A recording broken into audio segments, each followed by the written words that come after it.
హరే కృష్ణ అండి, పద్మావతి కిచెన్కి వెల్కమ్. ఈరోజు మేము మీకు బెంగాలీ గుగ్గుని అనేసి ఒక రెసిపీ చూపిస్తున్నాం.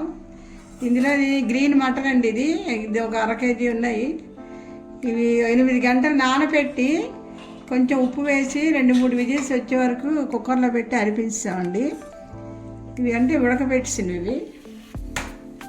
ఇప్పుడు ఇందులో కావాల్సినవి ఏంటంటే కొంచెం ఆయిల్ వేసుకోవాలండి. కుక్కర్లోని కొంచెం ఆయిల్ వేసి కొంచెం ఆవాలు, జీరా కొంచెం వేస్తాం.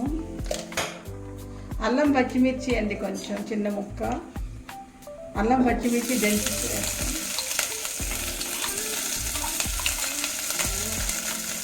మూడు టమాటాలు ఇలా ముక్కలు చేసుకొని వేయించండి.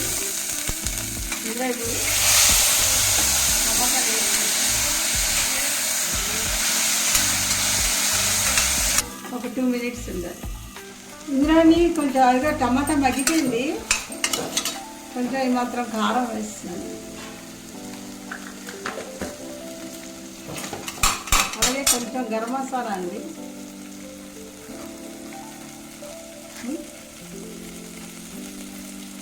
గరం మసాలా పొడి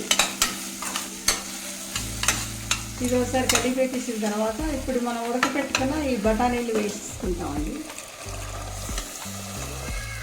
ఇందులో జాపత్రి, దాల్చిన చెక్క కూడా ఉడకపెట్టినప్పుడు వేసేది. అలాగే అల్లం పచ్చిమిర్చిలో ఒకటే మిరపకాయ మేము వచ్చి దంచుకున్నాము. ఇది ఉడకపెట్టినప్పుడు ఇందులోని జాపత్రి ఆకు ఒకటిని, అదే తేజపత్రి అంటారు, ఒక లవంగం, దాల్చిన చెక్క చిన్న ముక్క వేసేది.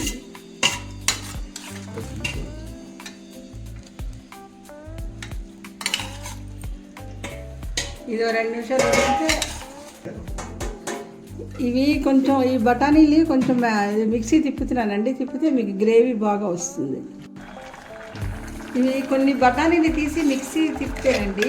తిప్పితే మనకి అంటే అతుకున్నట్టు గ్రేవీ ఉంటుంది, బాగుంటుంది అనిపిస్తుంది. ఇది కొంచెం వాటర్ వేసి కడిగిస్తే అయిపోయిందండి. ఇంకొంచెం వాటర్ వేయాలి. ఇలాగ చూసారా, గంటి జారుగా ఉండాలి.